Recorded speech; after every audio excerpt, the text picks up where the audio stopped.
Siapa sangka semua semakin jelas ya teman-teman dari waktu demi waktu.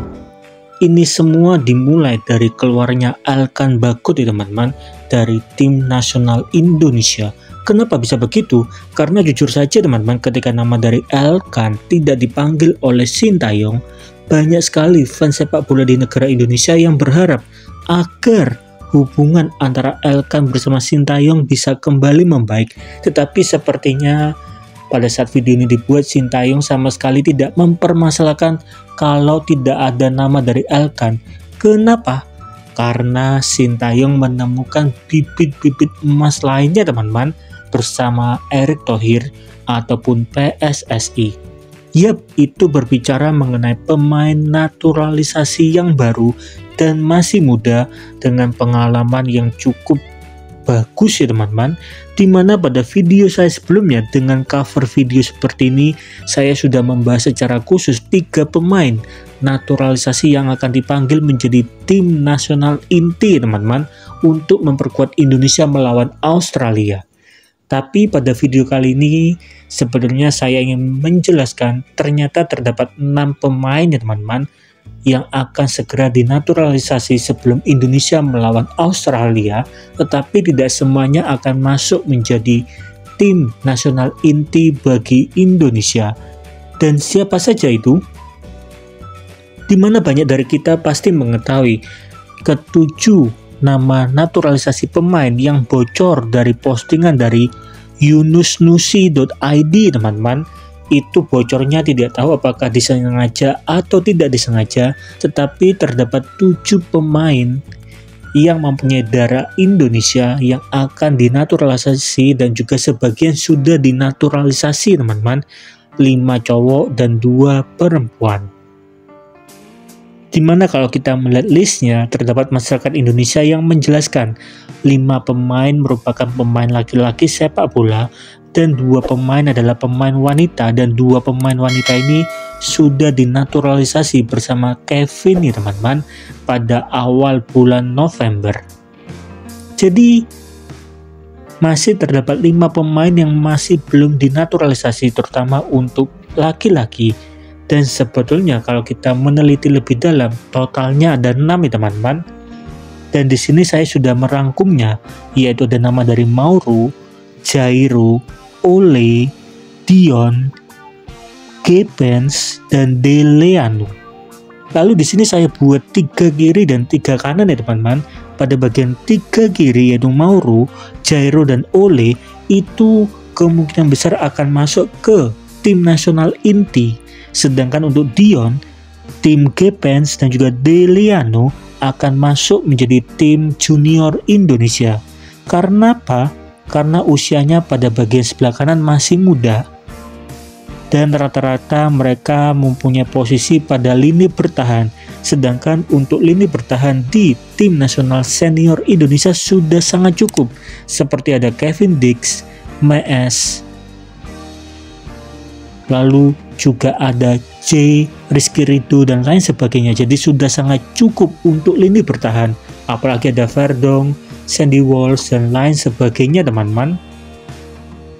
Jadi untuk lini bertahan di timnas senior sudah cukup, makanya di sini saya pisah bagian sebelah kanan untuk tim nasional junior, sebelah kiri tim nasional senior, yaitu ada Mauro, Jairo, dan Ole yang kemungkinan besar akan dinaturalisasi dan masuk menjadi tim nasional senior Indonesia.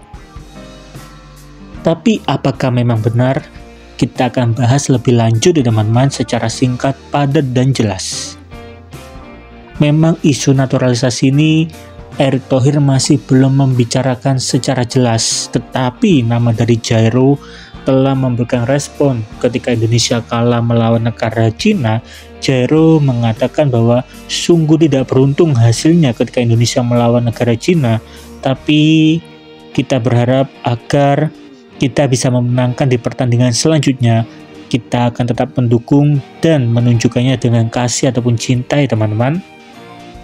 Ini adalah postingan salah satu pesan dari Jairo kepada salah satu masyarakat yang ada di Indonesia ketika mereka melakukan chatting secara personal di media Instagram yang ada di Indonesia ataupun di dunia ini teman-teman. Jadi Jairo pasti akan ke Indonesia dan dinaturalisasi, karena Jairo sendiri juga sangat setuju, bahkan mengatakan hal seperti ini.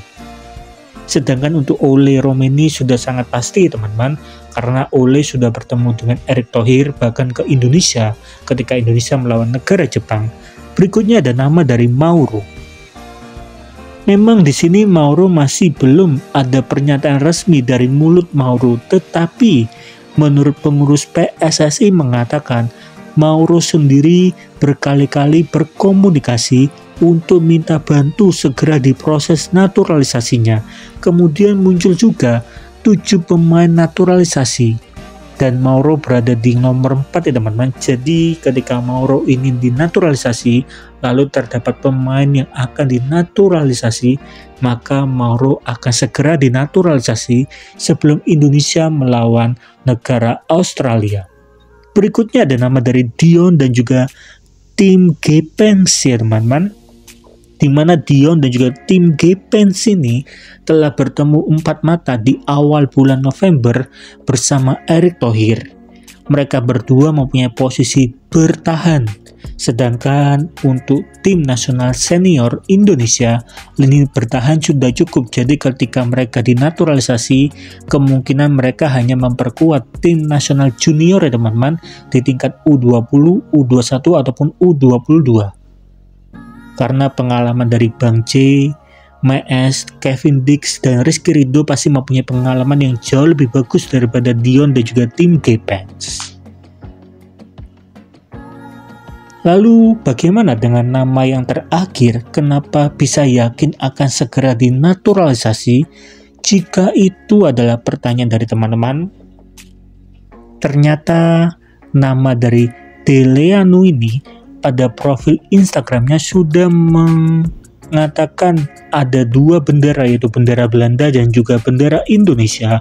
Bahkan ketika Indonesia menang melawan Arab Saudi, Deleanu ini juga memposting secara khusus di akun Instagramnya. Jadi memang Deleanu mempunyai niat untuk segera dinaturalisasi dan usianya juga tergolong masih muda teman-teman. Tapi apakah akan dipanggil menjadi tim inti atau tidak, semua keputusan itu ada di tangan dari Sintayong. Seperti nama dari Jens Raven sendiri, sampai saat video ini dibuat masih belum dipanggil menjadi tim nasional inti ataupun senior bagi negara Indonesia. Berikutnya adalah persiapan dari Sintayong. Hal ini menjadi hal yang cukup menarik. Kenapa? Karena beredar sebuah akademi dari Sintayong. Dan akademi ini mempunyai fungsi untuk mendidik anak-anak muda yang ada di Indonesia sebagai penerus sepak bola yang ada di negara Indonesia, dan itu dikelola sendiri oleh Sintayong. Dan sebetulnya sponsor utamanya adalah Raffi Ahmad dengan nama STY Foundation ya teman-teman, lalu bercabang mempunyai nama STY Academy. Jadi ini menjadi salah satu langkah dari Sintayong sebelum resmi tinggal di Indonesia selamanya. Kenapa? Karena Sintayong mengatakan dengan sangat jelas ketika Indonesia masuk ke Piala Dunia, Sintayong akan tinggal di Indonesia selamanya. Dan kalau Sintayong tinggal di Indonesia selamanya, itu berarti Sintayong juga perlu mempersiapkan pekerjaan yang akan ia ambil, karena mungkin Sintayong tidak akan selamanya menjadi pelatih bagi tim nasional Indonesia. Makanya Sintayong mempersiapkan usaha lainnya, seperti salah satunya adalah STY Academy teman-teman, dan ini sudah beredar luas di negara Indonesia. Dengan kata lain, keyakinan Sintayong untuk membawa Indonesia ke Piala Dunia 2026 semakin tinggi dari waktu demi waktu.